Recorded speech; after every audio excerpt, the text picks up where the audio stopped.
Hi, guys. Welcome back to another episode of the Versatility Podcast. For today's episode, I'm going to be recapping sports and music for the past couple weeks, headlines that happened yesterday, over the weekend, football, basketball, etc., etc. You know the deal. So let's get straight to it. Also, I apologize. It's been already like almost 3 weeks since my last episode.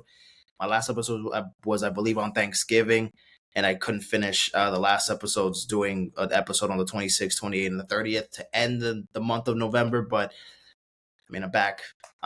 It's been a little hectic these past couple weeks with certain things, so I'm back. So let's get straight to it. Let's talk about the MLS. Let's start off with soccer as usual. Um, of course, let's just go straight to it. MLS. Okay. Well, the MLS Cup Final was yesterday, as you could see, and the final score is right here. But let's go over the semifinals or the conference finals. What happened here between Cincinnati, Columbus? Of course, this was the results of the quarterfinals: Columbus beating Orlando, Cincinnati beating Philly, LAFC beating Seattle, Houston beating Sporting KC. Then we also had, of course, Cincinnati versus Columbus in the semifinal one matchup, which Columbus won 3-2, and then LAFC beat Houston 2-0 in the second semifinal match. And then yesterday we had the final match, the MLS Cup final. The LAFC, the defending champions, trying to defend their title, but fell short. They allowed 2 goals within the first 40 minutes of the game, penalty, and then a 37-minute goal, which put the Columbus Crew, are your 2023 MLS Cup champions for 2023. So congratulations to them. I don't know why my window just started to tweak like that. But anyways, let's start with congrats to the Columbus Crew. Now let's start talking about college football because I mean, it's been a little minute. So that's where we ended off at. I mean, these were the games pretty much here that ended pretty much on Thanksgiving. The games that happened on Friday, the games that happened on Saturday. You guys can see the results here. Georgia winning, Michigan beating Ohio State, Washington, Florida State, Alabama. Classic game right here. This game was incredible. Oh shit. This game was incredible here, and there was just a lot going on here. I mean, just much to be desired from a lot of these games. Some of these games were pretty good. Some of these games were, well, I mean, I didn't watch all of these games. This one, a little boring throughout the first half of the game that I saw, but in the second half, I didn't even see anything. But let's get to week 14, the later weeks, the championship weeks, the conference championship weeks. This Friday, or last Friday, excuse me, or not even last Friday, 2 Fridays ago, because it's Sunday morning.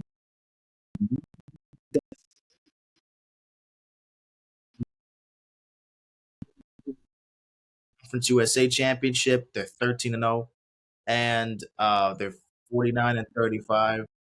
And Jesus, bro. And we had Georgia, Alabama go with the SEC Championship, and as you can see, Alabama took down Georgia 27-24, and you know what that meant. They are officially in the college football playoffs after that win against Georgia. Which also meant that Georgia was out after being number one throughout the whole year, not losing a game for 2 seasons straight, 2.5 years. They were on a 29-game winning streak. They couldn't get to 30. They couldn't win the SEC, and they couldn't make the college football playoffs. It's kind of sucks that Georgia couldn't make it, but I mean, Alabama deserves it. They took down the best team in the nation to many, many, many, many people. So they got the job done.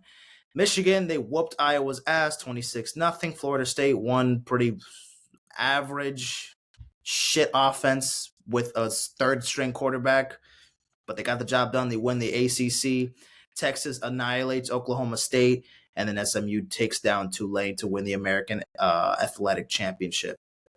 And then yesterday we only had one college football game. We had the Army versus Navy game. Army took down Navy 17-11.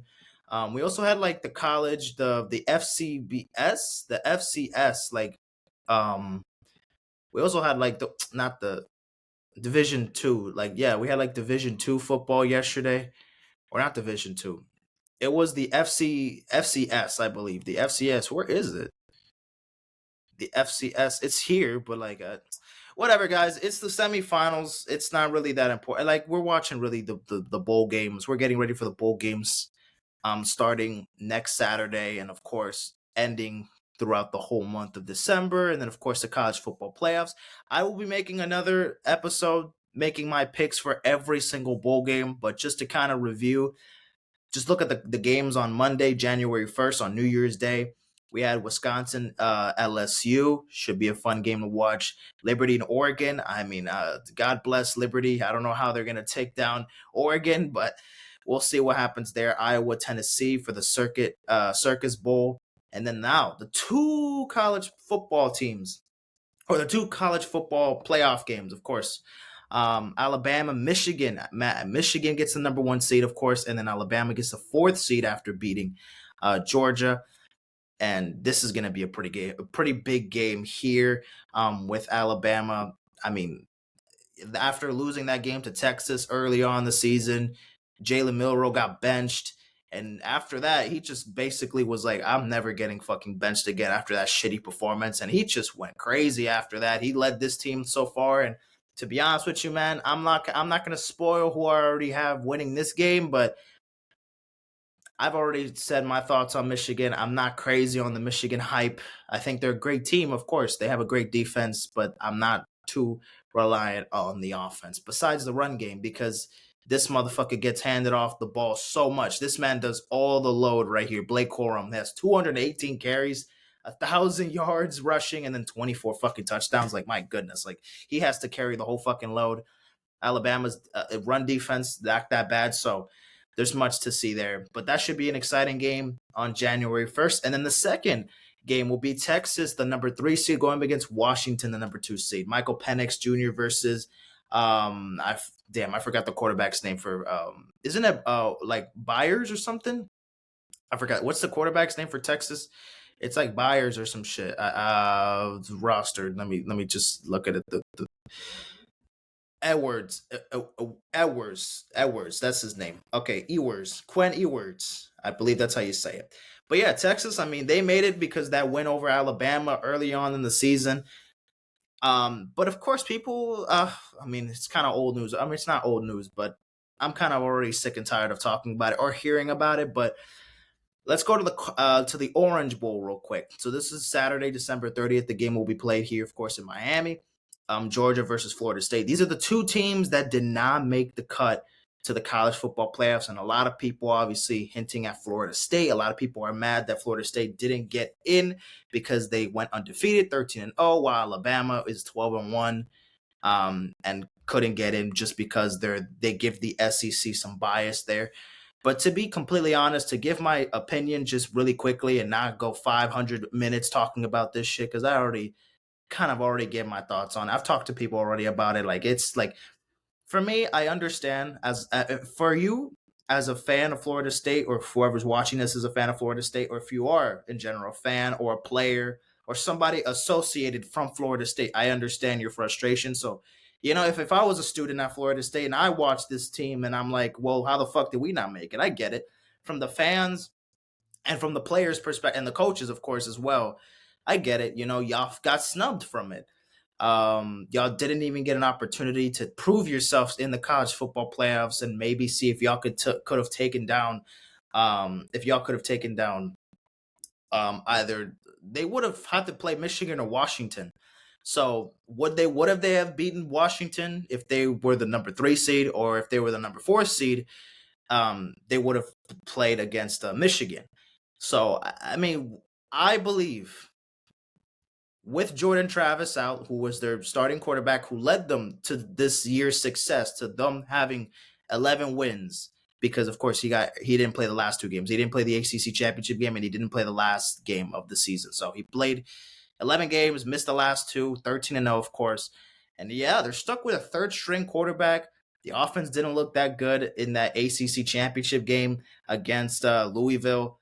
And just the committee just kind of chose that, hey, we don't want Florida State to be this team that don't have their starting quarterback, and that we're going to put them in the mud going up against Michigan just to get absolutely railed by them. And this is from somebody who I think Michigan's not that. Yeah, I mean they're a great team, of course. I get it, but even Florida State, like I don't know if they even stand a chance against Michigan. Are they gonna even put up? They put up 16 points to Louisville.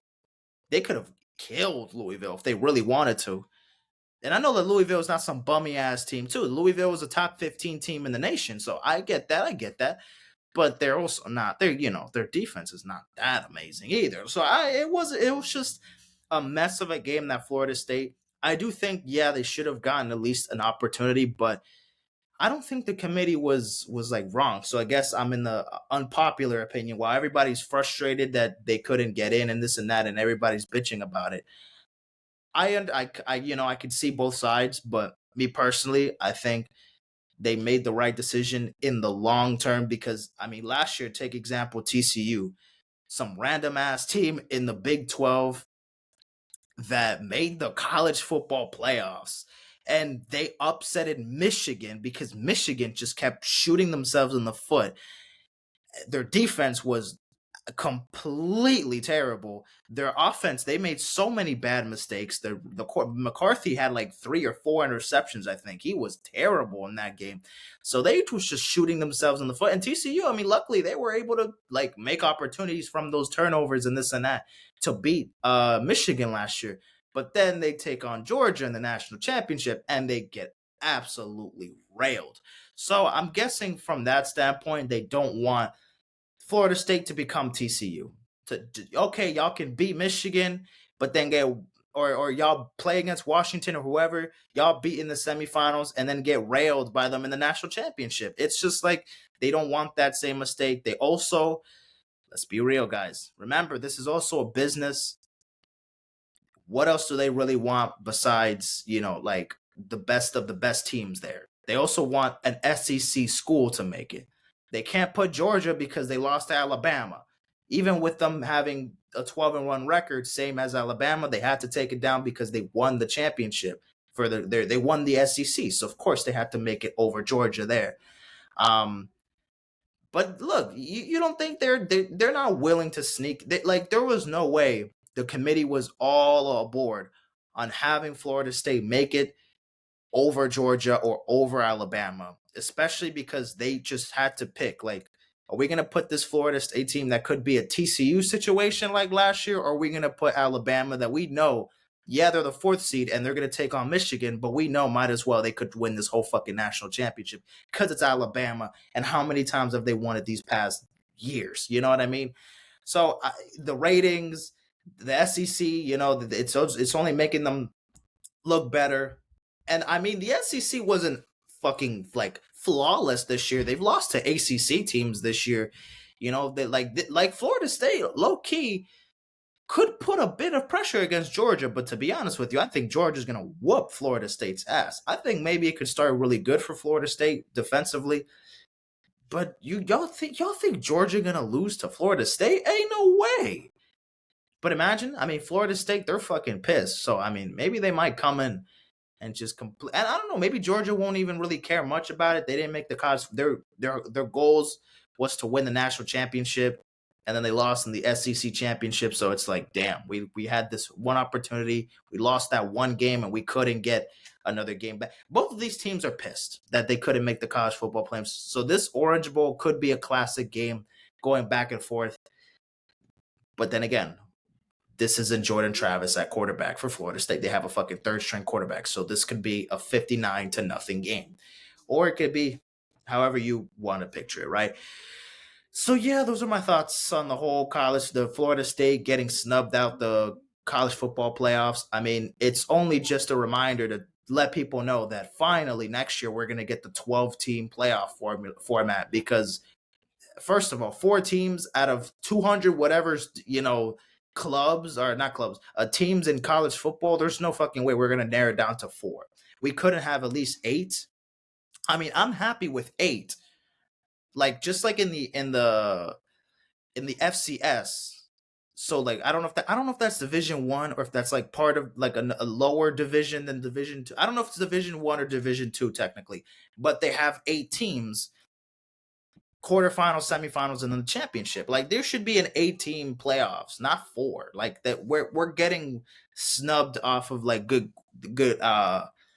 better teams that deserve a chance, like Ohio State, like Georgia, like Florida State, and even Oregon, who they got 2 losses, but they're still the 8th team in the nation. And you don't think they could have caused some damage? I mean, hell, if the college football playoffs for next year were to begin this year, I mean, look at the teams that would have made it. The top 12 teams, who would have made it? Who would have made it? Oh yes. So by the way, this is what I'm talking about. FCS Division 1 Double A. So the Double A Division 1. So it's still Division 1. Okay, got it. But let me go. Wait, top 25. Where's the rankings? My bad. I clicked on standings, rankings. So again, the AP top 25. So if the college football playoffs with the 12-team format would happen this year, it would have been. Can this fucking ad go away? Thank you. Michigan, Washington, Texas, Florida State, Alabama, Georgia. Well, of course they would have had. Well, they have Alabama at 5 and Florida State at 4, but we know what happened. And then Georgia, Ohio State, Oregon, Mizzou, Penn State, Ole Miss, and Oklahoma. So those would have been, and LSU would have barely made the cut. They would have been tied with Arizona, Notre Dame.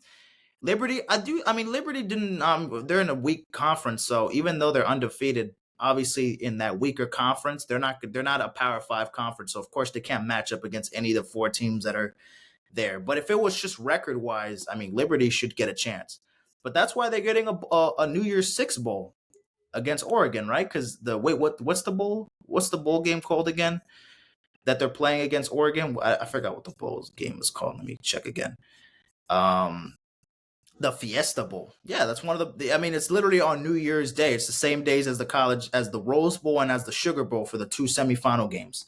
So yeah, and the national championship will be January 8th. So that is that for college football. The bowl games will begin this Saturday, December 16th. So we got these games here. I mean, the better games are toward the end of the year. So of course, there's not going to be much games to like that are going to be that exciting, right? I mean, UCLA, Boise State, I might watch that, right? Oh wait, who does Miami play? The Hurricanes. Who do they play? I forgot who they play. Oh, Rutgers. They play in the Pinstripe Bowl in New York against Rutgers. I think we've played them before in a bowl game before, if I'm not mistaken. But anyways, that is that for college football. I mean, that was that, right? All right. Now let's talk about the NBA. Let's talk about the current standings, and then let's talk about the in-season tournament. Oh, no. Don't spoil it for me. Thank you. Okay, let's look at the standings real quick. In the Eastern Conference, we got the Celtics, Magic. That's a shocker. The Magic at number 2, tied with the second best record in the East with the Bucks. Yep, that's a shocker. The Sixers at 4, Pacers 12 and 8, Cavaliers, Knicks, Nets, Heat, Hawks, Raptors, Bulls, Hornets, Wizards, and the Pistons. Oh my God, the Pistons are on a 19-game losing streak, motherfuckers. 19-game losing streak, man. Oh my goodness. I only pray that only things get better in Detroit. I mean, at least y'all got the Lions doing well. But my goodness, 19 straight losses. And who do they play next? The Pacers tomorrow night. Good fucking luck. I don't know when the Pistons are gonna win a game. I don't think they're gonna lose. I think the longest losing streak in NBA history was like 28 or 27 games or something like that.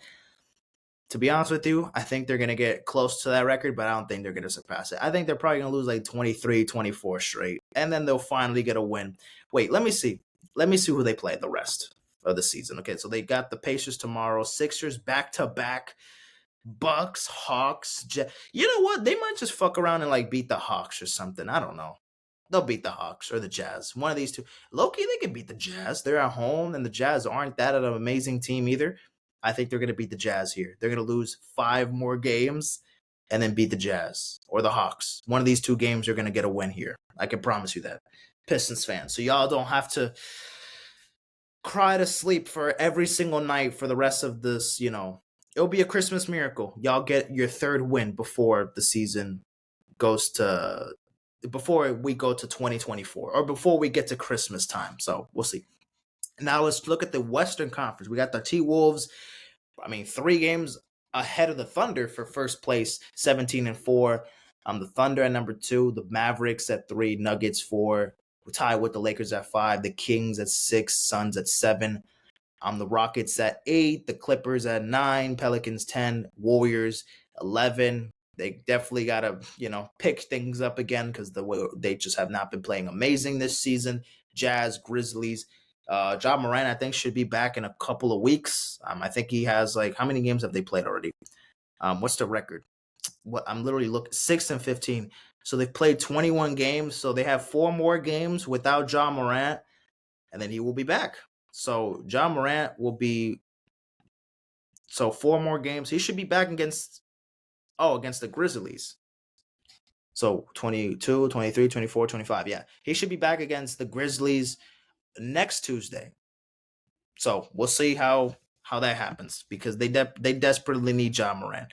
And then the Spurs aren't even doing any better. I mean, they're 3-18, and they're also on quite of a big losing streak, losing 16 straight games. Wow, the Pistons and the Spurs. My goodness. Yikes. But let's talk about the in-season tournament, guys. In-season tournament. I think I ended off in the quarterfinals, I believe, in the quarterfinals. So this was the quarterfinal results. If I did, I think I don't even think I even did the group stage or the final rounds of the group stage. But anyways, these were the 8 final teams that made it to the in-season tournament quarterfinals. It was the Celtics versus the Pacers. The Pacers got the job done 122 to 112. Taking down the Boston Celtics. The Pelicans beating the Kings 127-117. The Bucks annihilating the Knicks 146-122. The Lakers getting the job done against the Suns 106-103. I don't care what y'all. I mean, again, I know the refs kind of at the end sold, but it is what it is, right? There was more than just that to ruin the game. And the Lakers, they play better, so they it is what it is. I don't care if they got robbed or this and that. Just accept it, bro. Just leave it alone. Now the semifinals, we have the Pacers versus the Bucks, in which we had the Pacers defeating the Bucks 128-119. This is the first game in Vegas for the semifinals and the final game. That was in Vegas because the championship was yesterday, and of course I'll talk about it right now when we get to it. So the Pacers move on to the championship game for the in-season tournament, and the Lakers whoop the Pelicans' ass 133-89. LeBron James is the oldest player in the NBA right now, and he looks like he is in his best position, in his best, in his best physique. I don't know, man. There's no way this man is 38 years old playing this fucking good. Scoring 30 points in under 25 minutes, 5 rebounds, 8 assists. There's Zion Williamson looks like the Celtics Shaquille O'Neal. He looks like a washed Shaquille O'Neal going down the court. His pace was so lazy. It looked like a lot of these players are just not catching up to LeBron's energy, man. It's so many young guys in the league. This is a young league for the most part, and LeBron is the oldest guy there, and he could literally just outrun y'all, outpace y'all. How? I don't understand this. It makes sense how his physicality is staying in check. I mean, he spends $1 million on his fucking body every year, right? But goddamn, there's nobody on this Pelicans team that should be a playoff team at most. There's no way Zion is going to be putting up 13 points into it. Zion has a lot more potential than what he's putting up right now. He should be the best player on that Pelicans team, and he's the second or third best most. I mean, McCollum is cooking. Brandon Ingram was cooking. Well, not in this game because, but overall in the team, I mean, Ingram and McCollum have been the guys, and then Zion has just kind of been there when he is healthy. When he is healthy, he hasn't been amazing. And then, of course, when he isn't, it's just a different story. At this point, they're just a better team without him. I really don't know, man. I really don't know what to say for this Pelicans team. It's still early in the season. They got destroyed by the Lakers in the semifinal game, but of course, we still got a long way to go for the regular season to wrap up. So, yeah, these were all the games on Friday. So yeah, some of these games I didn't even watch, but yeah, the Heat lost to the Cavaliers. That's a bummer. Kings beat the Suns. Okay. But then we got into the in-season tournament championship game yesterday in Vegas, and the Lakers got the job done, defeating the Pacers 123-109. Shout out to the Indiana Pacers. The Pacers were a team that weren't expected to play amazing this year. I mean, they're a top 5 team in the East. Miles Turner has played a really good, huge role on this team defensively and also putting up shots. But let's talk about fucking Tyrese Halliburton, who's averaging like 26 a game. And his field goal percentages is out of this fucking world. He's having one of the best months statistically in NBA history. He's definitely in MVP conversation at the moment.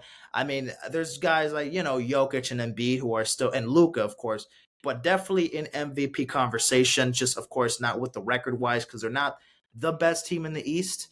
Where are they again? Record wise in the end, they're 12-8, so they're 5th. So they don't have the best record, but they're still a quality team. They should make the playoffs if they can keep this up. Making a statement throughout this in-season tournament. They went 6-1.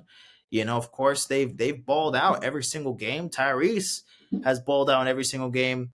And this one, it was a bit slumpy. Slumpy. What the fuck did I just say? It was a bit sloppy.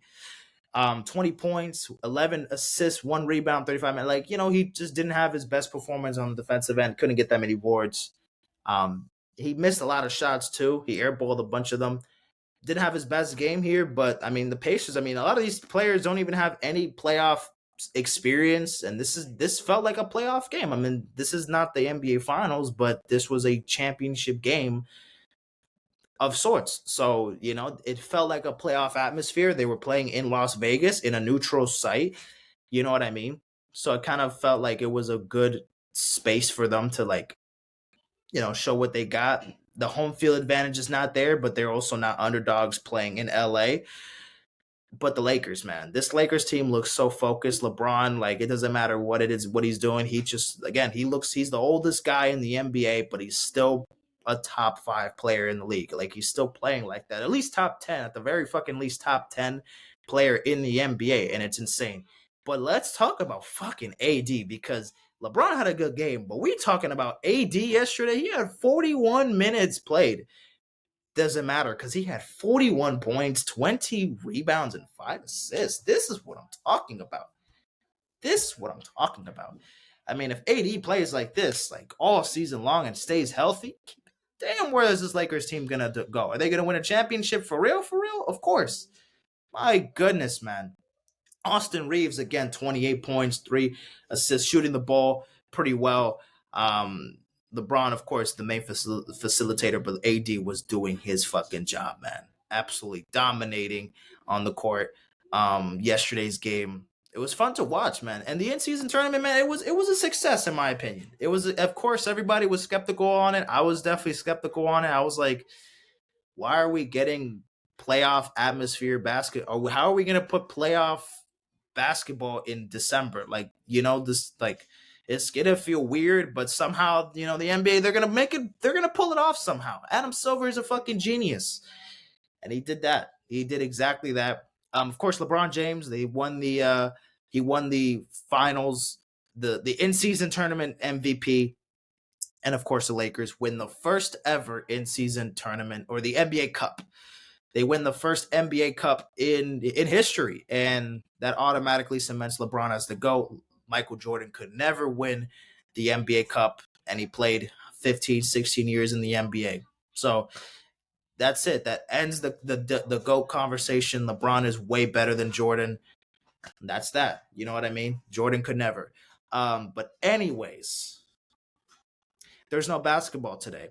Of course, there'll be basketball, regular season basketball will be back just throughout for the whole rest of the season until we get to April, where we finally get to the NBA playoffs again. But yeah, let's see the games tomorrow. So we got Wizards, Sixers, Pacers, Pistons, Nuggets, Hawks. Okay, Raptors, Knicks, Heat, Hornets. The Lakers and the Pacers don't play tomorrow because they're still traveling to get back to their games. Or no, well, except the Pacers. The Pacers do play tomorrow against the Pistons. My bad. But the Lakers, they play on Tuesday against the Mavericks. Oh, I'm sure we'll watch that one. Cavaliers, Celtics, Nuggets, Bulls, Warriors, Suns. Oh, this should be a fun matchup. And then Kings, Clippers. Okay. So those are the games for tomorrow, for Monday. Now, let's talk about some other things real quick. Some headlines. Wait, what is this? Oh yeah, has won everything there is in NBA history. Of course, he's won everything, guys. LeBron has won everything that you could possibly win. Well, why wouldn't he have not won everything at this point? Oh yeah. Okay, let's do some quick like headlines, things that have been going on. Just talk about it really quickly. Okay, let's talk about baseball. Juan Soto. This motherfucker is now going to the New York Yankees. Yes, ladies and gentlemen, you heard that right. Juan Soto was traded to the New York Yankees. What is the contract details? I need to know the contract details. Where the fuck is the contract? Trade. The contract. The contract. The contract. How much is the contract? They're not giving me the contract. Okay, it was a 7-player blockbuster deal, but where is the contract? It was a trade, but where's the contract? Damn. Do they not have? I'm really trying to see. Okay, so it says that he heads to New York for his final year as an arbitration eligible player, likely to make somewhere around $20 to $30 million range. Still getting paid a fuck ton of money, but yeah, that's a good piece. I mean, the Yankees got a good piece in Juan Soto. It's gonna do a lot offensively in that lineup. I mean, again, with Juan Soto, Aaron Judge, Carlos Stanton, and a bunch of other guys on the offense, if they stay healthy and if they can perform at a high level, this Yankees team should be unstoppable. But again, there's always something that kind of ends off with the Yankees. They do need to improve their pitching. Their pitching is a weak point, especially the bullpen. So they definitely got to make some pieces in the pitching department. But their lineup is completely fucking stacked. And if Aaron Judge stayed healthy all of 2023, maybe the Yankees would have been a little bit better than what they were last year because they were a mess. A complete fucking mess. But with Juan Soto, things should be better, right? We should improve. And also Giancarlo Stanton, man. I don't want this man to fall off a cliff, man. But last season, it was not a good year for Giancarlo. Like, he needs to pick up the pace again. Like, let's see what we can do. But Juan Soto, I mean, he's going to the Yankees. A big deal, a big signing for New York. But man, sorry to take all the thunder away, but we know that Shohei Ohtani is the guy that everybody has been waiting for to re-sign. No, he's not staying with the Angels. Where is he going? Well, yesterday it was official. Shohei Ohtani, the best player in all of the Major League Baseball, is going to the LA Dodgers. You want to know the contract details? I will tell you. 10-year, $700 million. Yep, y'all can't fuck with this motherfucker. Y'all can't. Let me take my Lakers hat on and put my Dodgers hat on forward. Yep, there we go. I've been had this. Don't worry, I'm not a bandwagon. I've never been a Dodgers fan, by the way. But I might just be a Dodgers fan now. Hey, why not? I might just be a Dodgers fan. Fuck it. I want Ohtani to win a World Series, so I'm a Marlins Phillies fan / Dodgers / Yankees. Because low key I do want a Dodgers Yankees World Series. I'm that kind of guy. I do want that to happen anytime soon. Hopefully this season. You know how amazing it would be to get a Yankees Dodgers World Series. I know a lot of people wouldn't like it because of one of the most hated franchises in history and one of the most decorated, but also one of the most hated franchises. Both teams with the highest salary caps. Two teams that always get the best fucking players because there's no salary cap in baseball, which I just figured out that recently because I'm always thinking like, how the fuck did the Dodgers afford this? I mean, I don't know how the hell the Dodgers just get away with this. I mean, I know that the market is amazing; it's huge over there in LA. But goddamn, like, I mean, I guess it didn't take that much because I mean, he was already in LA with the Angels. You know, going from Anaheim Stadium to Dodger Stadium is not that far, so it wasn't that much of a big transition there. But I also want to feel bad to all the teams that apparently were in the race to get Ohtani, and Ohtani did say like if anything leaked that if he was talking to them or meeting with them about signing there, he was just not going to go. And there was rumors that he was going to Toronto and that he had a meeting in Toronto and that the contract was just like ready to be fucking signed and everything. And then all the Blue Jays fans got blue balled. I'm sorry, guys. I am so sorry. And now he's going with the LA Dodgers. And this motherfucker's going to be potentially making $70 million a year. I mean, when Mahomes got that, 12-year, $450 to $500 million deal like 3 years ago, I'm like, what the fuck? This is insane. But then we got Ohtani here he's going to be one of the richest athletes and could be a billionaire within this decade. You know what I mean? Towards the end of the decade, towards the, like there's no word, trust me, he is set for fucking life on this contract. My goodness, he doesn't even have to play another game. Just the contract itself will give him guaranteed money. And the guaranteed money is gonna, I don't know if it's exactly gonna be 70 million every year. I mean, of course, you split 10 years, 700 million. It should be 7 million a year, but he could make it like 60. He could make like 65, 50. Who really knows? But we could say, at least on paper, that he could be making 70 a year, 70 M's a year. I mean, and again, this is a contract that, like, in sports history, no one has even reached the $600 million range. The most was 500 million. And that's like Messi and Ronaldo money. I think Messi signed with Barcelona. When he re-signed with Barcelona, it was like 540 million. And then now Cristiano Ronaldo with that Saudi Arabia team that he's playing with, Al Nassr or whatever, he's getting paid like almost like the same amount Messi was getting paid when he was in Barcelona, when he re-signed there for like in like 2014 or something. I forgot. Before he went to PSG, of course. Um, and then of course before going to Miami. Like this motherfucker's gonna be making more money than Messi, Ronaldo, fucking LeBron. He's gonna be making more than Patrick Mahomes. Like, god damn, man, Ohtani. I mean, he deserves it. He's the face of baseball. Baseball got that money, man. They really fucking do. And with the Dodgers now having Ohtani in the lineup, they can't fuck this up, man. I swear, man. I really just need this Dodgers team to win a World Series now because things have gotten serious. Like this Dodgers team, after winning the World Series in 2020 and even years prior to winning the World Series, we know that this Dodgers team, for the most part, is an absolute choke job in the postseason, man. They cannot be the same team that they are usually with Ohtani now in the lineup. There's no way. I mean, at this point, it's a guaranteed playoff spot. At least we're going to see Ohtani in the playoffs. But now this is World Series.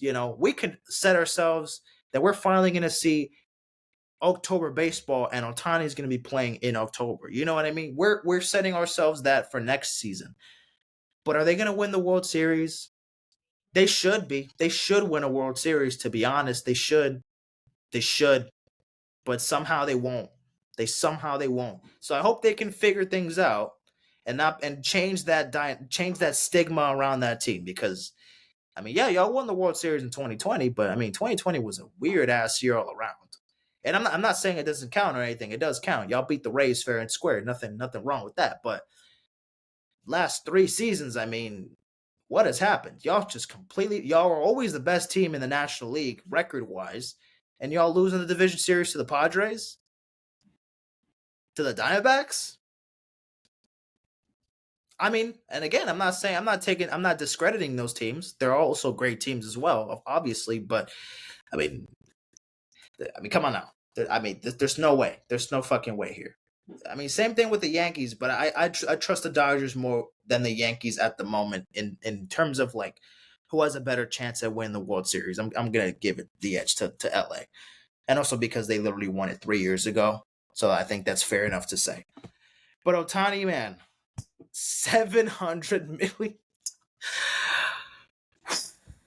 Wow, Jesus, man, 700 million. That's a lot. That's ridiculous, man. That's fucking insane. That's insane. Like for real, that is fucking insane. But anyways, let's move on. Let's move on to big news. That's not anything sports related or music related. It's actually video game related. Let's talk about GTA 6. This is a video game that has been in the works for so fucking long, has been anticipated for so many years. And the first trailer, or a teaser trailer, you may say, came out last Tuesday. It leaked a week ago. It leaked on Monday. Somebody leaked it like a day before they announced they were gonna preview it on YouTube and release the trailer, the teaser trailer, of course. And I saw it. It looked good. And when the video game does come out in 2025, not next year, but in 2025, somewhere in 2025, it's gonna be the biggest fucking game of the year, and it's gonna be one of the biggest games ever. I mean, GTA 6 has been in the works for how long? 12 years. The last GTA came out in like 2013 or 2012, I believe. Past, like, if you're waiting 10 plus years for a video game, you don't think the anticipation for it when it comes out gonna be the biggest fucking thing ever. People are gonna talk about this shit for years to come. And a little bit about the trailer itself, like it's basically depicting Florida, Miami, South Beach, all the typical Florida shit that you expect. Crocodiles running over coming over to your fucking pool, girls twerking in the highway, you know, whatever thing, the gun, people mowing their lawns with their dicks out, whatever Florida thing you can think of, that's going to be in the video game. And it's honestly going to be beautiful, but also sad at the same time, because the fact that it's accurate kind of sucks and also says a lot about Florida. But I mean, it depicts it very well. And the graphics, of course, look good. And the map of it is going to be like 3 or 2 times bigger than the other games. Of course, they have to make that more interesting. Vice City is going to be reintroduced. There's going to be like 2 protagonists. Now it's going to be 1 female protagonist on the game.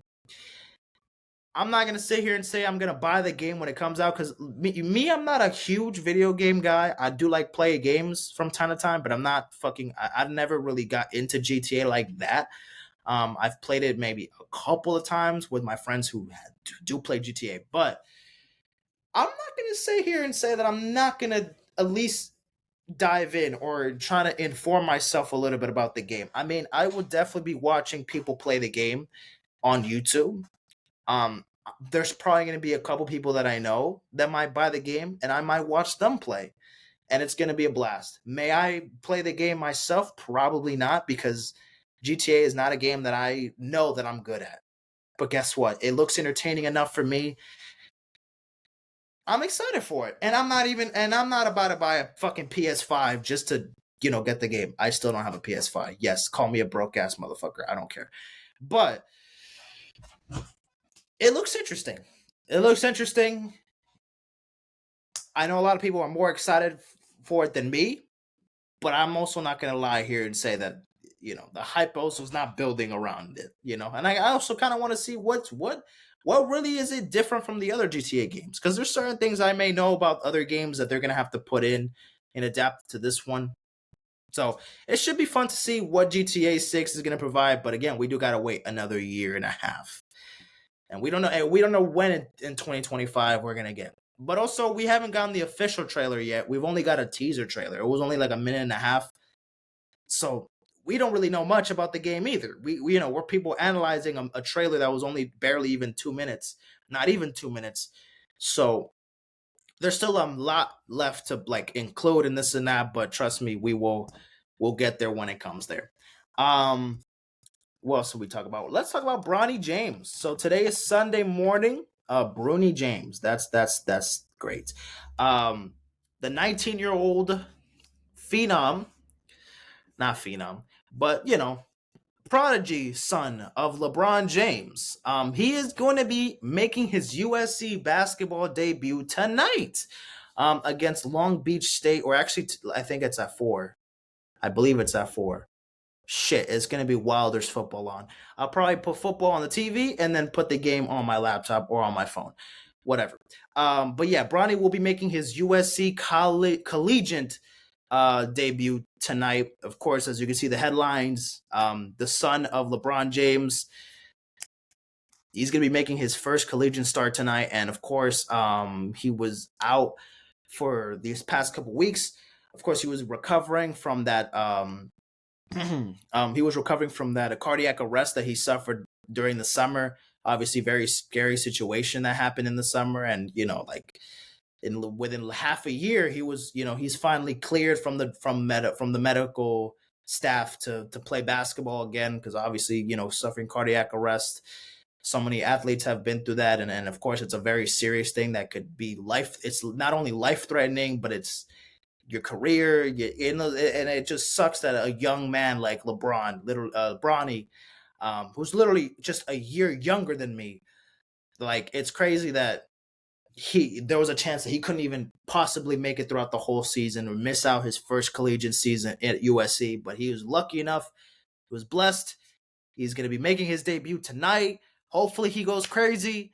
I'm predicting maybe 18 points. He's not going to be playing. He's going to be on a minutes restriction. He's not going to be playing the whole game, of course. They're going to be smart and not play him out.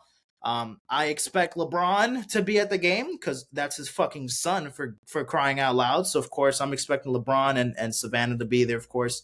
Yeah, a lot of people are going to be tuning in because Bronny James, he may not necessarily be the best college player in college basketball, or at least not someone we're expecting to be like the guy in college basketball. But I mean, it's still LeBron James' son, so people are gonna fucking tune in. So it's not gonna be something just tossed away. So I'm excited to see Bronny make his debut tonight. Should be fun to see. And of course, blessed that he's finally back and healthy. Let's talk about some boxing. Okay, so we had Ryan Garcia fight Duarte last week. Ryan Garcia having his first fight against Duarte. He bounces back in his first fight since that loss against Gervonta Davis against Tank in April. But he bounced back. He knocks out Duarte in the 11th round, or not in the 11th round, in round 8. Got a good round of punches.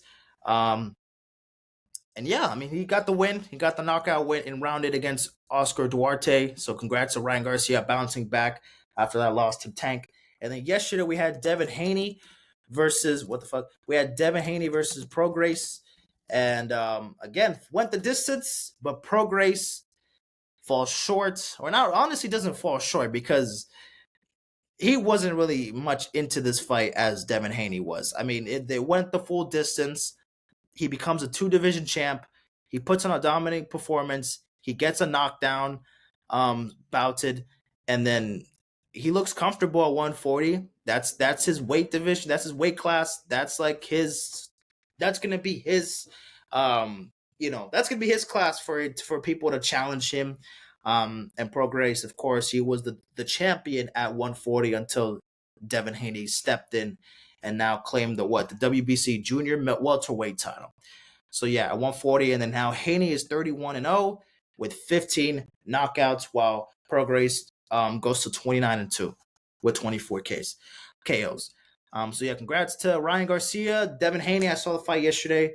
Back and forth. I saw improvement from Devin Haney because against that fight against Lomachenko, where a lot of people were saying Lomachenko got robbed and this and that, it was a consistent back and forth, but yeah, I think Devin Haney, he was attacking a lot more, and Prograis kind of felt like he was a little stiff at certain points. But yeah, that was that. What else to talk about? All right.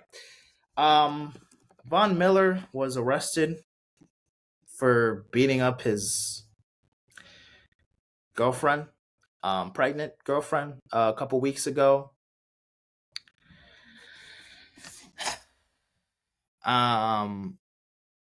Oh, wow. Really good point here. Von Miller beats his pregnant girlfriend and will play football this weekend. Interesting how the NFL will ban Big Dom for the Eagles sideline this weekend, but Von Miller will play. Make it make sense. Oh, yeah. It's really ridiculous. It's really fucking ridiculous. I mean, I don't know how. Really? Like, we're letting this man, we're not suspending him at 1 or 2. We're not giving any kind of, no penalty, not a single penalty. Just he's coming back. Nothing. He's not gonna miss a game or two or be suspended. Nothing. He's just coming back, playing the game like nothing ever fucking happened. And then we got Big Dom, who was like one of the security people for the Eagles. He got into it to one of the 49ers players last week, and he got kicked out of the game. Or also better, yeah, I'll give you an even better example. We're gonna fire that videographer or that photographer at that Dolphins game that gave Tyreek Hill his phone to do that celebration like flip. We're gonna fire him. We're gonna fire that guy, that 18 or 19-year-old kid, or 20-year-old kid, however he's old, a young kid.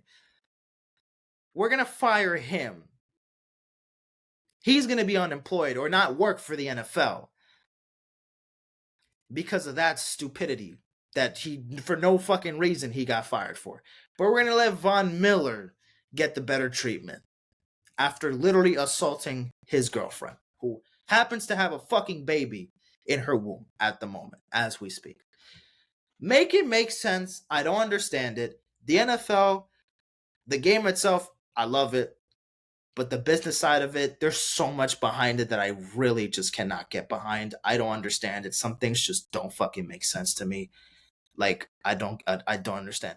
And man, even SNL, apparently SNL made, oh, this was something different though. Oh yeah, another thing. Sean McDermott apparently in 2019 he made like a statement during practice where he was like trying to like come up with like a certain play, and he was comparing it to like 9/11 and like the terrorist attacks, and I'm like, huh? Okay, all right, we're here now. What is going on? And then I'm guessing SNL just made fun when Osama bin Laden was giving a terrorist prep talks. He told them not to be like the Bills. Yep. Well, they're SNL cooked y'all. Imagine, imagine, guys. Yeah, the Bills. Ill. Not. I mean, whatever. Sean McDermott apologized for it. It is what it is, bro. You made a mistake, but still, very wild news to just read. Very unexpected. Just whatever. And then Von Miller, this bullshit happens. Yeah, we're gonna move on, man. Oh my goodness, bro. We're gonna go back to music because we have a couple more things music related. Playboi Carti. Yes, Playboi Carti. Is he teasing? He's teasing new music? Carti is dropping? Wait a minute. Hold the fuck up. Hold the fuck up. Hold on. So Friday he teased a instrumental snippet that was like 5 seconds, and then he dropped another snippet with the same instrumental but with vocals and with ad libs in the background. And the snippet was not that bad. I kind of enjoyed it. And then he dropped a song on YouTube called "You're the Moon," and I thought the song was all right. I'm not crazy on the song. He shares a video for it as well. He uploaded on his Instagram as well, teasing it. Pharrell and there was other producers that were teasing that the I Am Music like screenshot on their IG stories and this and that. So it looks like Carti, and also according to academics, which not the most reliable source, but whatever, I'll take it for what it is. Academics is basically confirming that Carti is dropping next year in January. So we can be getting Carti next month in 2024. That's the soonest we probably have. I don't think he's dropping in December. Yes, he's teasing all of this, but I mean, Carti is active. Carti's active. He's actually giving us snippets and doing that. He's not just teasing little things. I mean, look, we don't have anything confirmed yet. We don't have a date yet. We don't have nothing confirmed. But I mean, we're getting snippets. We have a song out already. And the snippet also was shared by fucking Travis and the Weeknd. There was a bunch of other people that shared the and Pharrell, of course. Like, so there's other artists that are putting that snippet on. They're posting it, reposting it, and like showing that they're a part of it, the album most likely. Like Travis or the Weeknd, and Pharrell maybe has production on the album as well. Like, you don't fucking know. We don't know. So Cardi could be dropping anytime soon. That's all I got. But apparently, Cardi's not the only guy who hasn't dropped in years. It's also teasing music. We have Frank Ocean too, coming out of fucking retirement. What is going on? He shared a snippet of a new song on his stories a couple days ago. Now, this is not as much as the Cardi because it was literally just a little snippet, like 30 seconds.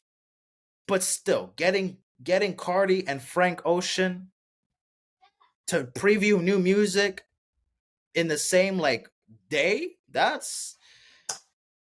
And then also, I think Cardi also reposted on his story something about like he sent a message to Frank Ocean saying like, "Why you scared to drop, fool? Like, motherfucker, like, hey, you scared to drop or whatever?" Like he's basically trying to say like, "Hey, you don't be dropping shit." Well, Cardi, I don't think you should be the guy telling Frank to say that. And also, apparently, this is a thing here too. We have a fucking track list. Wait, where's the track list? Wait, where is it? Where's the track? Oh, well, I just saw a track list here somewhere. Hold on. Okay, there was like a messages from the stars, the Rob Blanc. Like, where is this? Like, this is a track list to the album or something. Like, I have no idea exactly what it is, but it's a track list. I mean, these are just old singles, and yeah, these well, yeah, these are the album's new old singles. Blonde, like, what is this? Are these old songs? Oh wait, no, these aren't even. Never mind. Never mind. What am I fucking talking about? These are just. This is just his playlist. This is just his playlist. Never mind. It looked like a track list for a second. I'm like, wait, what? This is new information? Okay, what is going on here? But yeah, Frank Ocean, Playboi Carti teasing new music. A lot to be desired. I mean, my goodness. I don't know what else to expect. I mean, I'm excited for it. Also, let's talk about Josh Giddy for a second. So, not going to talk about it too much about it because they're still investigating this whole thing. But Josh Giddy, um, the point guard for the Oklahoma City Thunder right now, is under controversy and under investigation for allegedly talking and dating a 15 and 16-year-old girl.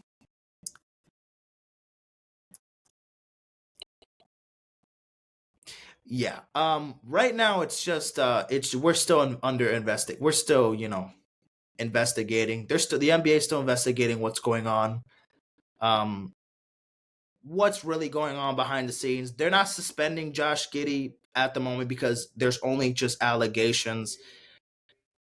But there has been some photos that resurfaced, and I think I could show y'all some of, yeah, like this right here.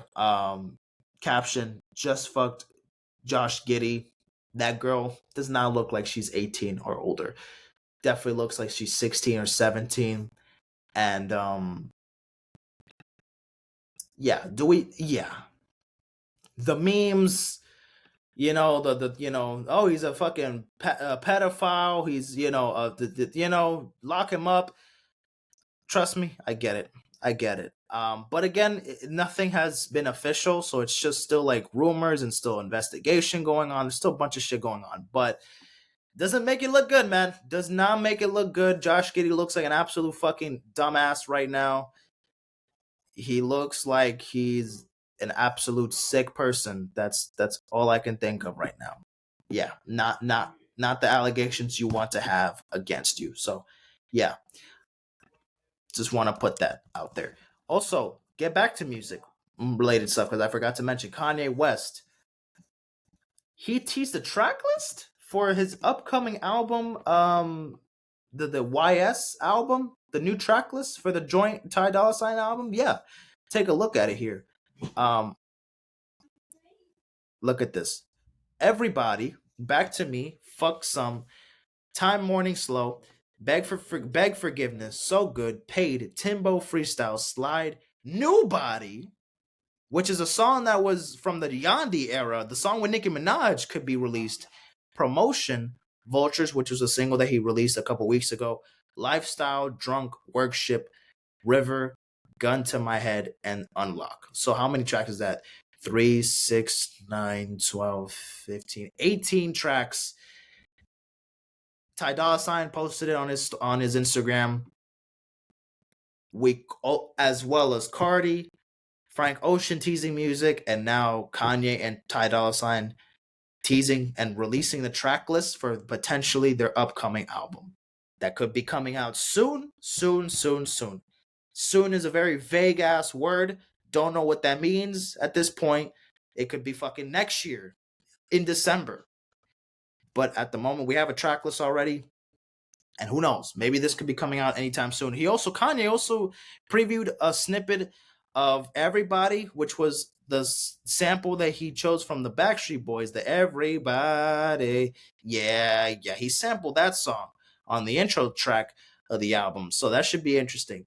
New Body, which is a song that was from the Yandi era, with Nicki Minaj. That might, I mean, I don't know if Nicki Minaj is going to be on it. I don't know if it's, Kanye changes the songs and, has so many versions of it. So I don't know if Nicki will be on it, but should be interesting. I wasn't crazy on Vultures. I mean, every other song here, I can't think of like a leak. It should be like new material, things that we haven't heard yet before. This looks like to be like the album cover because Kanye, when he was teasing the snippet for Everybody, he was wearing like a jacket with this logo. I believe that's like the Germany, that's like the eagle, like the Germany eagle on like the flag. Yeah, this is Vultures here. I don't know if Kanye is really. Kanye really does not give a fuck. I mean, the fact that his album cover could potentially be the German eagle, which is not the. I mean, it's not the Nazi flag or anything, but him talking about the German, and him mentioning Germany, it just fits perfectly, but not for the right reason. So I don't know. I really don't know if this will work well. So, but I don't know. New music might be coming soon. Should be interesting. I'm excited. Yeah, whenever it comes out, whenever it comes out. All right. Now, oh yeah, let me get straight to let me do my Spotify Wrapped real quick. My Spotify Wrapped, where is it? Wait, hold on. Oh wait, where is it? Where did it go? Here it is. Okay. So my Wrapped. So for this year, okay, hold on. So my track list, my top songs of the year. I mean, I already have the playlist. Okay, so it says I listened to 2,121 artists this year, but my top artist of the year was Drake. No surprise there. I was a top 0.5% fan, and I spent 4,773 minutes listening to Drake's music. So he was my top artist of the year. Now my top 5 artists. Let's get straight to it. So my top 5 artists was Drake at number 1, Travis Scott at number 2, The Weeknd at number 3, Kanye at number 4, and Uzi at number 5.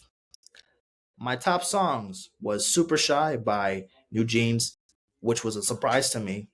Out of Time, which was my number 1 song last year on Wrapped, is number 2 this year by The Weeknd. Still an amazing song. I Know by Travis Scott, absolute great song. Bad Idea Right by Olivia Rodrigo. And then Modern Jam by Travis Scott off of Utopia. My top genre was, of course, rap. And then I've listened to 78,568 minutes of music. Yep. That's a lot. That's a lot. That's a lot of music. And of course Drake being my top artist of the year, no surprise there. Absolutely. But I was kind of surprised by the thing. I've also been re-listening to like my top songs of the year because again, we're almost towards the end of the year, still like re-listening to some of the things that came out earlier in the year that I haven't listened to in a little bit. So yeah, that's that. That's my Spotify Wrapped, my top 5 artists and songs of my Wrapped, right? Okay. What else do we talk about? Oh yeah, let's get football out the way. Let's get football out the way. So we're just gonna recap the games just quickly. Just quickly. We're not gonna do much of it. Okay. So week what? Week 12. I haven't recapped week 12 and week 13. Okay. So as you can see here, Packers beat the Lions, Cowboys beat the Commanders, Niners beat the Seahawks, Dolphins beat the Jets, Colts beat Buccaneers, Giants beat Patriots, boring ass game. Steelers beat the Bengals, Titans beat the Panthers, Jaguars beat the Texans, Falcons beat the Saints, Rams beat the Cardinals, Broncos beat the Browns, Chiefs beat the Raiders, Bills lose to the Eagles, Ravens beat the Chargers, and the Bears beat the Vikings. Didn't even watch this game. This game was so fucking terrible. I'm glad I didn't even watch it. Now, week 13, we got the Cowboys beating the Seahawks. We got the Colts beating the Titans. We got the Falcons beating the Jets. We got the Lions beating the Saints. We got the Texans beating the Broncos.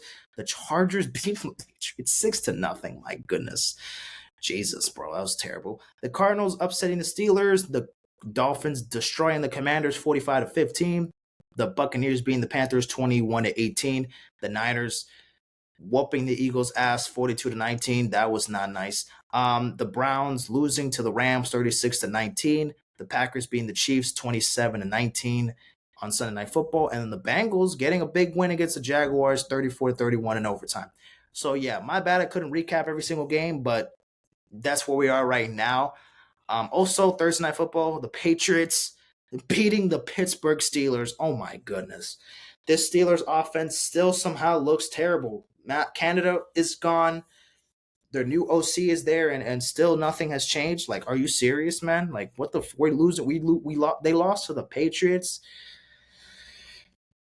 I mean, Bailey Zappi was cooking in that first half. He looked really good in that first half. I'm not gonna lie. He looked good in that first half. I mean, what was the stats again? Bailey Zappi was what? 3 touchdowns, 1 interception, 240 yards, 19 for 28. He looked good in that first half. They scored 21 in the first half. They fell off in the second, but yeah, man, Steelers they needed a win like that, but they just fucking couldn't do it. Oh my goodness. Yeah, let's look at the standings, and then I'll do my week 14 picks real quick. So yeah, in the AFC East we got the Dolphins, then the Bills, then the Jets, then the Patriots. The Dolphins are on a 3-game winning streak, so looking good so far. The AFC West, the Chiefs, then the Broncos and the Chargers and the Raiders are tied for third and fourth. In the West, the AFC North, the Ravens on top, then the Browns and the Steelers and the Bengals still climbing in.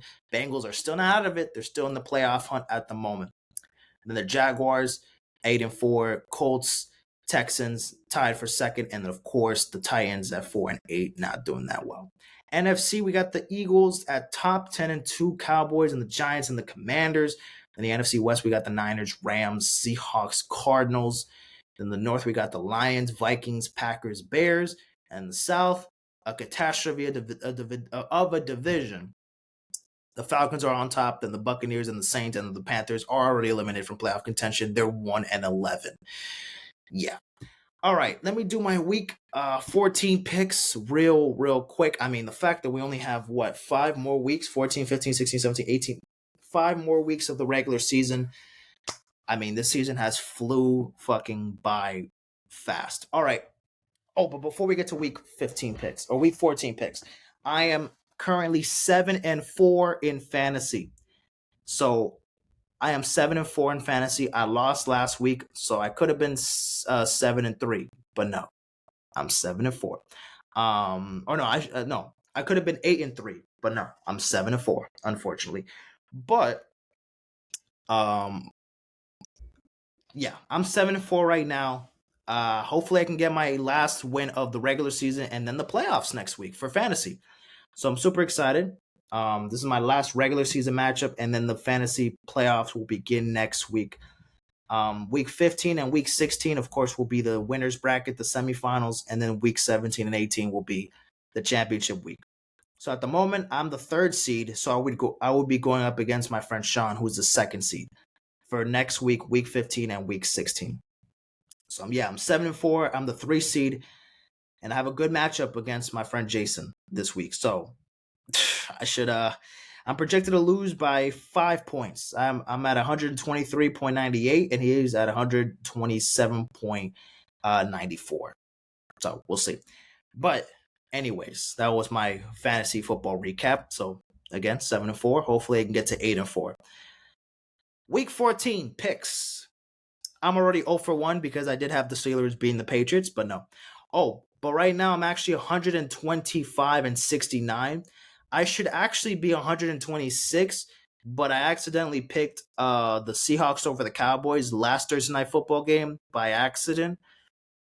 But I had the Cowboys winning, but I just pressed the wrong team. So yeah, I should have 126 wins, but I have 125 here. Sorry. Anyways, let me make my picks. Okay, Texans and Jets. Give me the Texans. I mean, yeah, the Texans. What are they gonna do? I mean, the Jets. What are they gonna do? I mean, their offense non-existent, defense. Give me the Texans. Not much to speak on it. Then we got the Ravens and the Rams. Oh, this should be interesting. Give me the Rams. Nah, I'm not gonna do that. Give me the Ravens. Give me the Ravens. Panthers, Saints. Give me the Saints. I don't trust the Panthers at all. I don't think they're gonna win another game this season. Probably not. Colts, Bengals.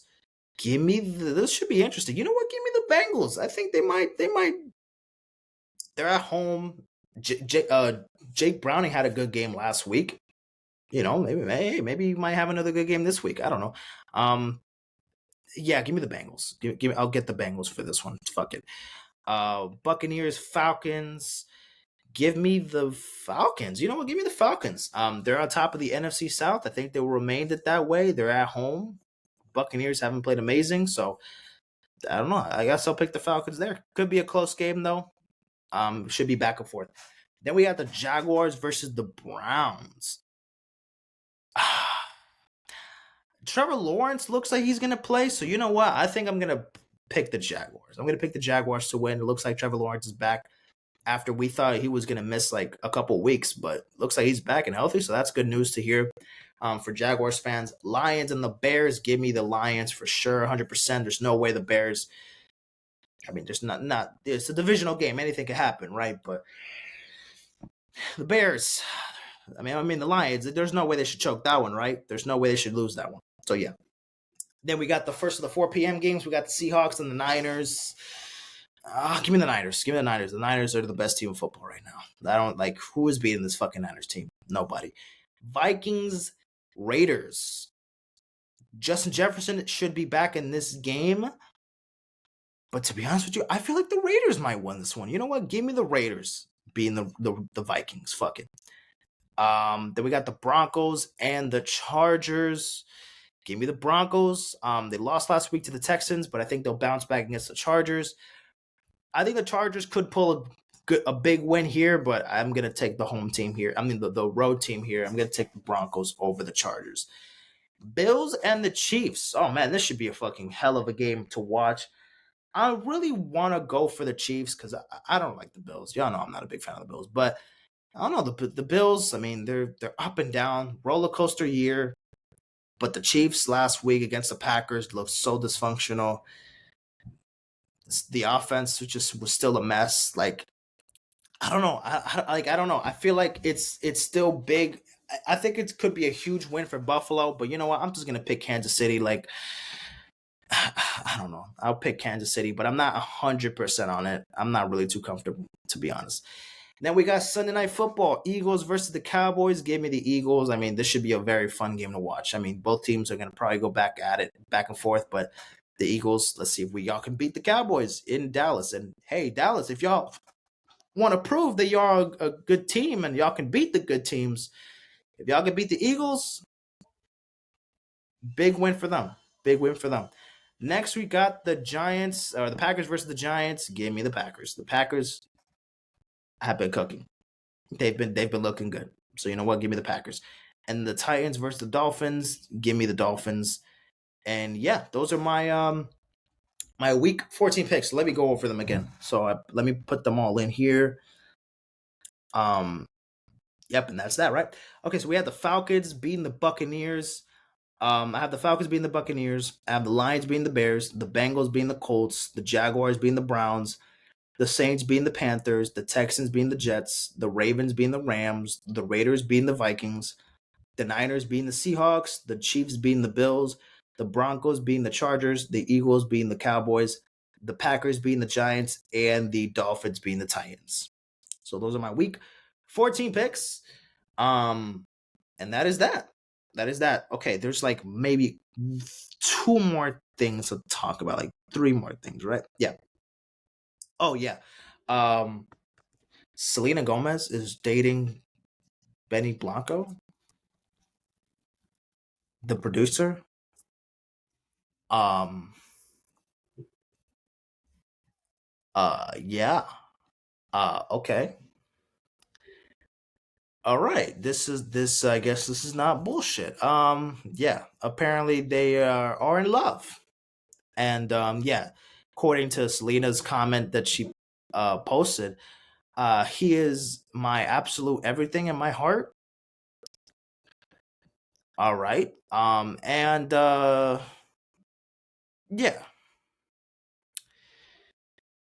Yeah. Okay. Look, to be honest with you, man, not the person I would have probably preferred Selena to be in a relationship with personally. But as long as she's happy, as long as he treats her right, there's really nothing else to say, right? Benny seems like a cool guy. I personally thinks he's kind of weird. Like he's like one of those like people that are I don't know. Like he seem I don't know. He has like a weird vibe to me. I'm not sure. He's like a funny guy. Like I mean, as a producer, hats off to him because he's worked with a lot of huge artists. So like when it comes to like his work and stuff, like he's produced for fucking Rihanna, Britney Spears, Lady Gaga, fucking Katy Perry. He's worked with a bunch of huge artists. So I mean, his production credits, like he's good at his job. Like, don't get me wrong. Like, he's a big fucking producer and he's well known. And Justin Bieber, he's worked with him and this and that. You know, people are saying that he was like taking digs at Selena. That could be the case. Honestly, I'm not really looking too into that. I'm not trying to make Benny look like a fucking super villain to Selena because in the end of the day, I probably would not think that that's why she likes this dude. I can't really think of why she likes Benny. I don't know the reasons why, but they're dating. Um, I'm happy for you, Selena. I'm not. I'm not. I am, but I'm not. Damn, dude. That's she's been single for a while. It was about time she was gonna find someone she, you know, captured her heart. But I don't know. I mean, this could be done in 2 months, 2 years. They could be married and have 5 kids. I really don't know where it could end. I really don't know where it could end. I don't know where it could end. But yeah, apparently this is you know, things. This is something big for for Selena and this and that. So yeah, congrats, Selena. Also, where's the album? I need it. I need it. Is there any new information for her new album? Like, is there any new information? I really don't know. Casually announces a new album. Hold on. Whatever. She should be dropping next year, though. I do think she should be dropping next year. Um, single. So yeah, that was a single that she dropped last couple months ago. Yeah, girl, just drop the album next year when you're ready. New music. To be honest with you, I'm gonna stay away from the whole dating bullshit thing. That's not really none of my business. But yeah, hope she's happy and hope she's in a better headspace. And looks like this album, we're gonna be getting more like we're gonna get bangers. It looks like we're gonna get bangers because Single Soon was a banger, and it's probably gonna lead into like more of a dance pop album. Probably it's gonna be more fun and not a bunch of ballads and this and that. Which Rare had a good mix of both, and I really like Rare. But we'll see what this new album takes us. We'll see. whenever that comes out and whenever that's announced. Um, Tate McRae dropped her new album Think Later. Or Think Harder. Is it Think Harder or Think Later?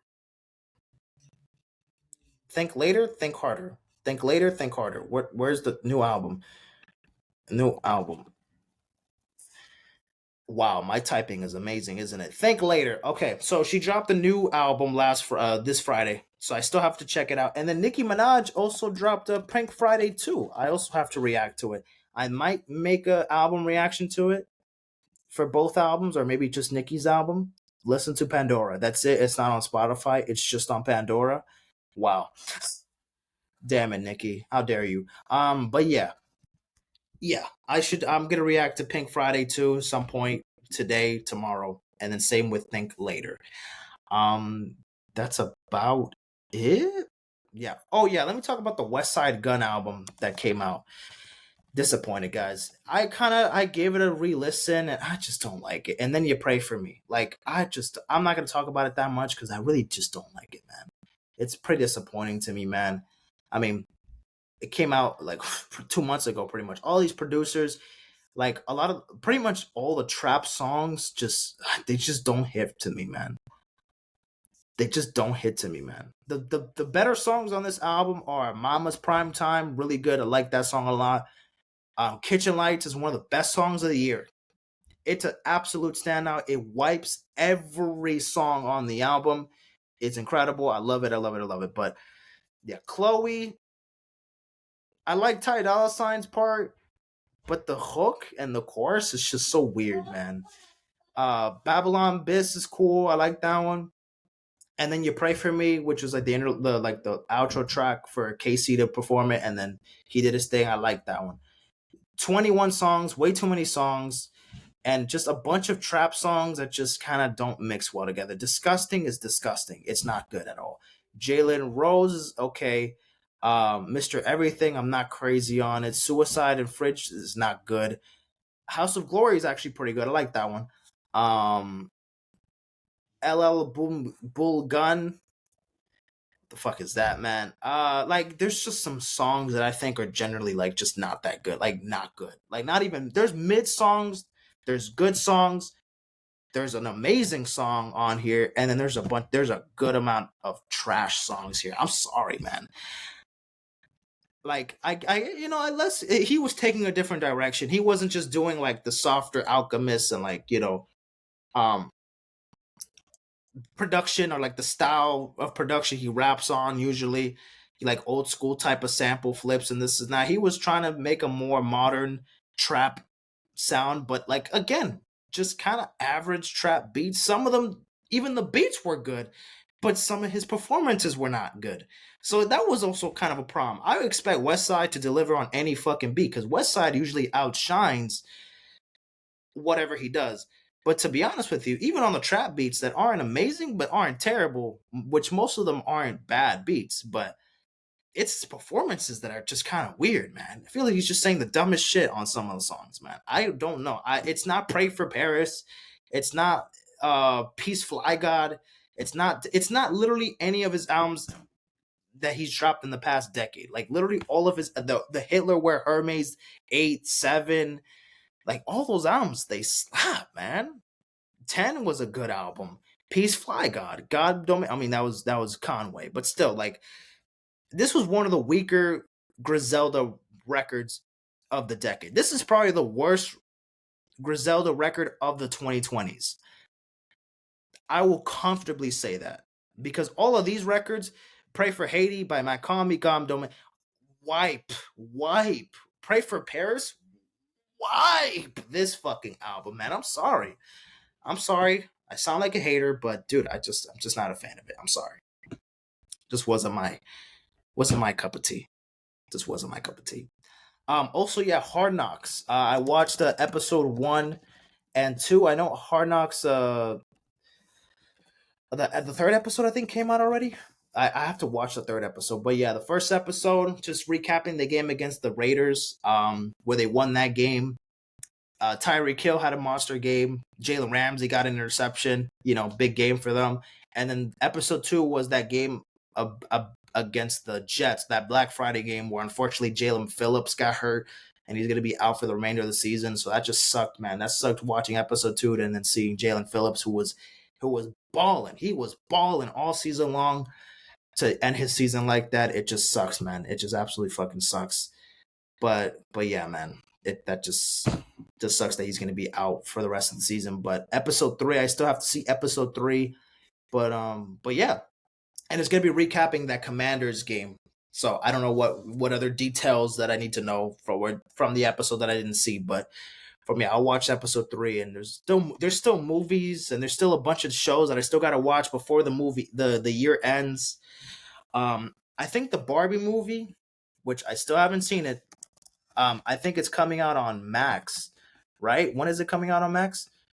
I think it's coming out on December 15th. Perfect. Okay, so in within less than a week, it's gonna be on Max.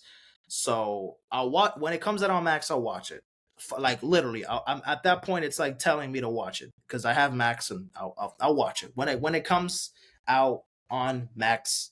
I will tap in. I will watch it. Bada bang, bada boom.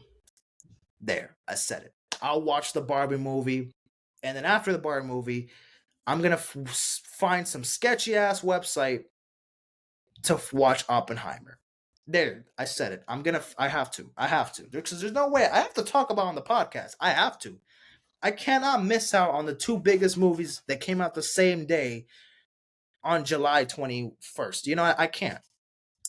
It's been already too long overdue. You know what I mean? But hey, I still got a couple more weeks, so I got time. So I'll watch Barbie, Oppenheimer. There's still a bunch of other movies I got to catch up to, but I'll get to it. And as I start watching them, I will start talking about it on the podcast, and you will realize it, right? Okay. But is that? Okay. There's literally 2 more things, but I could stop screen sharing for now. All right, bet. All right. So, yeah, so that will be it, right? That's kind of pretty much all that I got here. Um oh yeah, on Thursday my brother my brother plays AU baseball right now.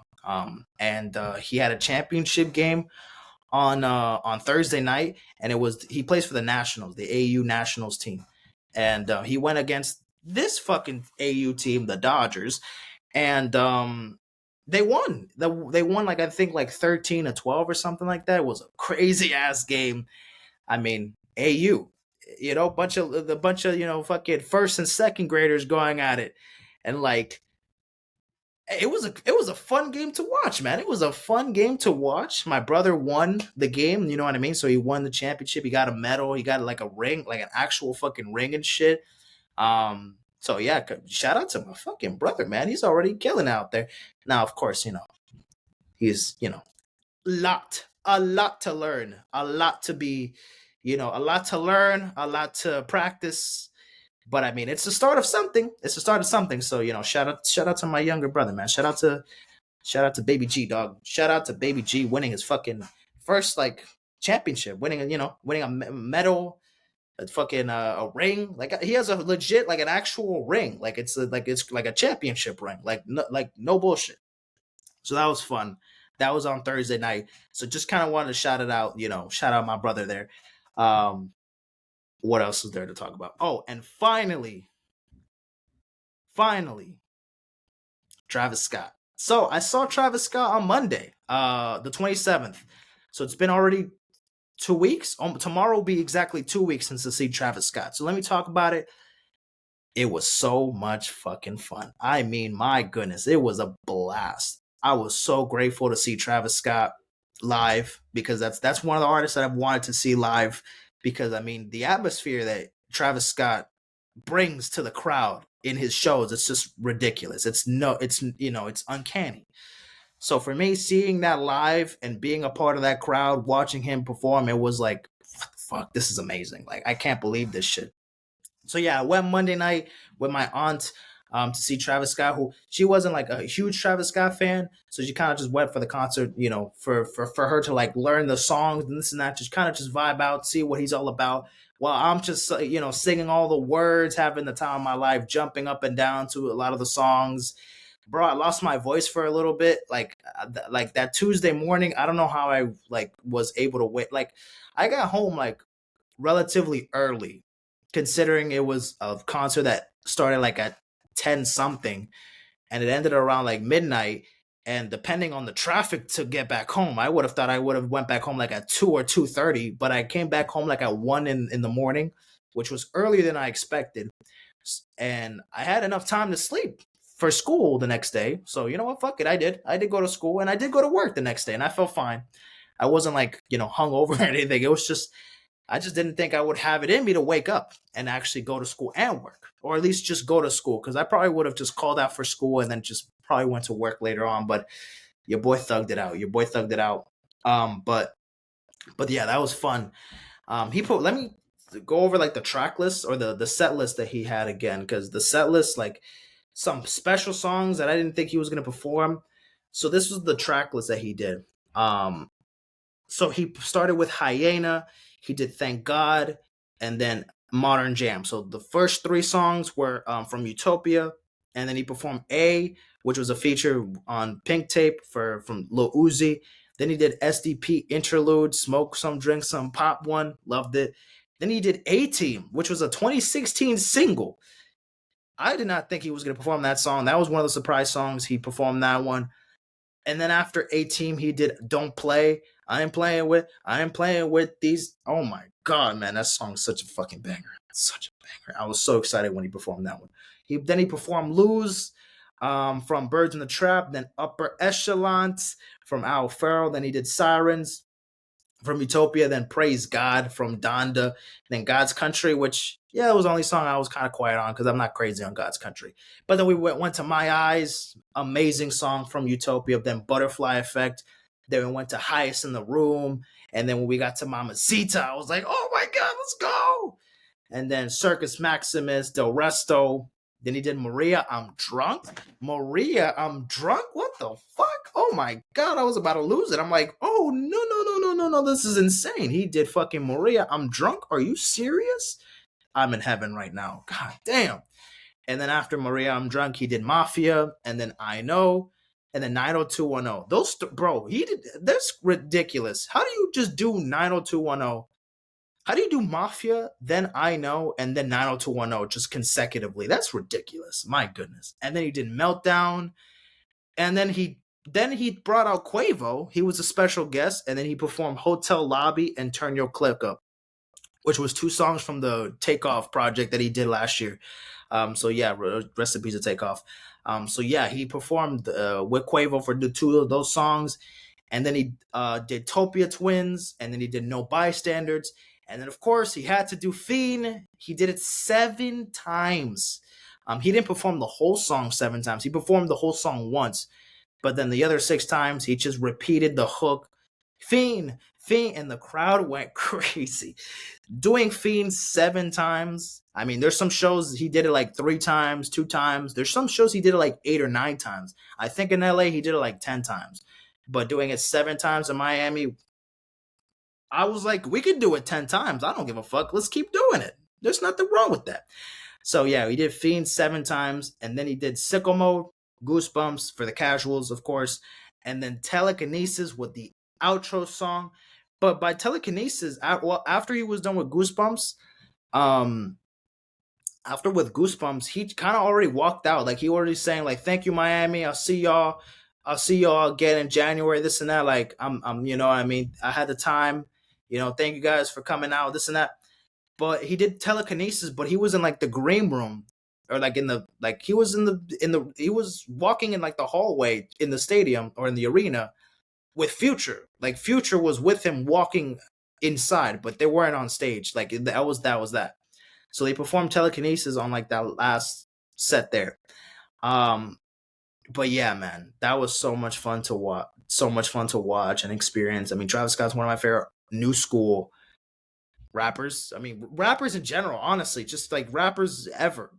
Like I know he's, as a performer, he's just fucking like the best performer I've seen for sure, without a doubt, the best performer I've seen for sure so far in my life.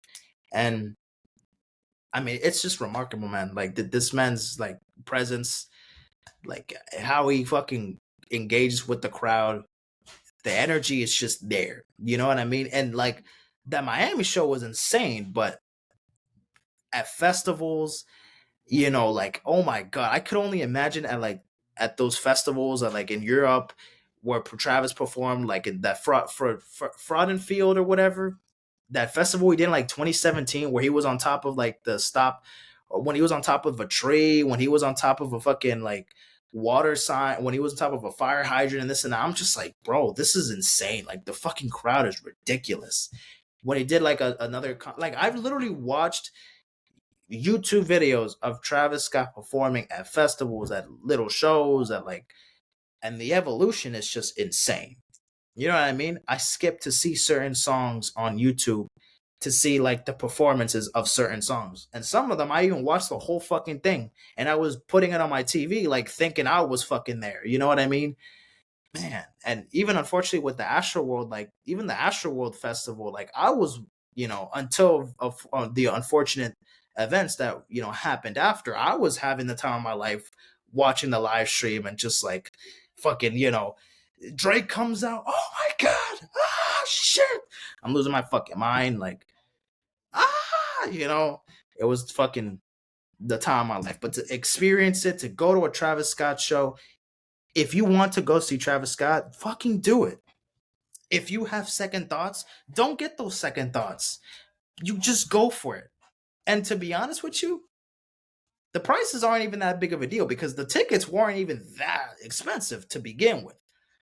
Because the tickets weren't really like that expensive to begin with. I was like in the 300 sections and it wasn't that expensive. It was like around like 80, 90 bucks. It wasn't that bad at all. At all.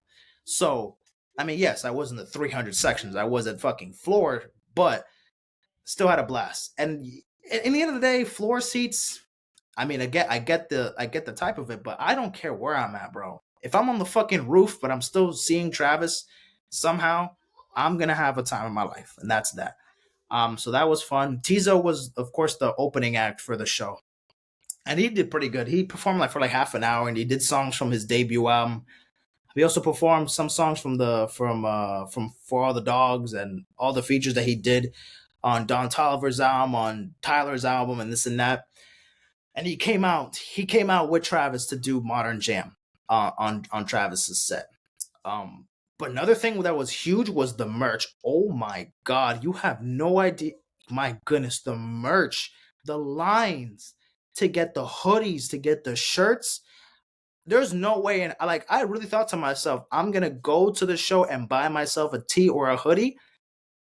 But then I looked at those fucking incredibly massive ass lines, and I'm like, we're not leaving here until the next day. You know what I mean? We're not surviving this. Like, this is gonna take longer than the show. And even after the show was done, you don't know how many fucking people was still waiting for fucking merch. I'm convinced there were people waiting in line and just missed the whole fucking show just because they were in line to get the merch, man. Which, if you were, sorry, but you should have just, thought of it differently. But I was tempted to like go online and I was like, fuck, man, I wanted to get the merch. I wanted to get at least a t-shirt because the hoodies, they were a little expensive, but a $55 tee, I was down for it. So I'm like, I'll get the tee for sure. I will get it. But then I realized like on the website, you only have like 24 hours to get it because it's like a city exclusive tee and you can only get it for that certain amount of time. So I'm like at 1 a.m. trying to think, am I going to fucking buy it? Like, oh, I got to buy it. Like, and if I buy it, I have to buy it like now or by tomorrow because, by the end of tomorrow, it's done. Like, I can't get it, you know? But eventually I did. I did order it. My Utopia tee. And it was even a better deal because the Utopia tee was like 55. And then part of the bundle is that it's free shipping and I get the Utopia vinyl for $10. So in all, it's 65 for the tee and for the vinyl, which if would have cost me both for like $90 to $100 if it was just, not part of the bundle. So I got the tee. It's like a black shirt with like him flexing his muscles, but like he has like 4 arms and it has like the coordinate dates in the back and the date of the show and everything. It's super fucking cool looking. bro, the merch was going crazy. I saw so many people wearing the merch. The next in school, I saw people in my campus wearing that shit. I'm like, damn, some of them got the hoodies, and I'm like, fuck, I love that fucking hoodie, man. Bro, I wanted that white hoodie so fucking bad. But hey, I got a tee, and I'm getting the vinyl for 65 fucking bucks, so I'm not getting screwed over here. Because for the hoodie, 150, I probably ain't gonna get the tee or the vinyl as well. So I made myself the better deal, and I got the tee and the vinyl. Now it ships in 3 weeks, so I should be getting it in by next week. I think by next week, like I think a week before Christmas, I should be getting it. So yeah, right now I'm still empty-handed, but by next week I should be it should be at least getting here because it's still probably being shipped somewhere. It's still getting ready to be delivered. But yeah, that was that. What else am I missing? No, yeah, like that was that. Like throughout the show, he kind of stopped the show because there was a part in the show where he saw like a dad like sitting down. He was like, "Get the fuck up, man! Like I need you standing up. I need you bopping your head. I need you jumping up and down. I need you to show some energy, man. What are you doing sitting down and shit?" And I saw a lot of people like with their parents. I saw a lot of kids with their parents because again, it's the parents taking them, and like I see like the parents just like sitting down, and like the kids are just having the time of their life, and like the parents are just like talking and stuff. I think one of the parents like used the concert as like a date night. They had like their kids like standing on like the end of the other row. They were like 2 rows or 3 rows ahead of us, and they were just in the corner there. Like the kids were just like, yeah, they're like 18, 19 years old or whatever, 17 years old, however they're old. And they were just there, and the parents like went out and they were hanging out, and then they came back with drinks, and they were just walking around. They weren't actually just trying to watch the show. They just did it for the fucking kids, and and this and that, right? And especially it was on a Monday night. It wasn't a weekend, so they had to make sure things weren't gonna go wrong and this and that. But yeah, it was fun, man. I had a lot of fun on to see Travis live. I mean, he's coming again in January. I personally don't mind going again. I mean, I probably won't buy the ticket to see him again because I do want to see Drake in March.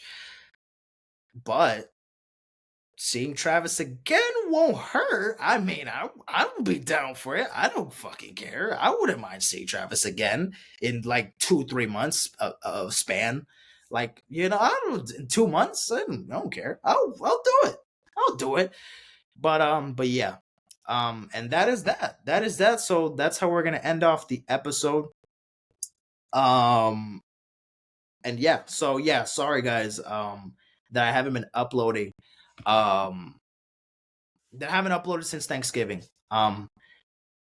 These past couple weeks have been a little bit busy. It's been a little hard for certain things. I actually like last week I lost a family member.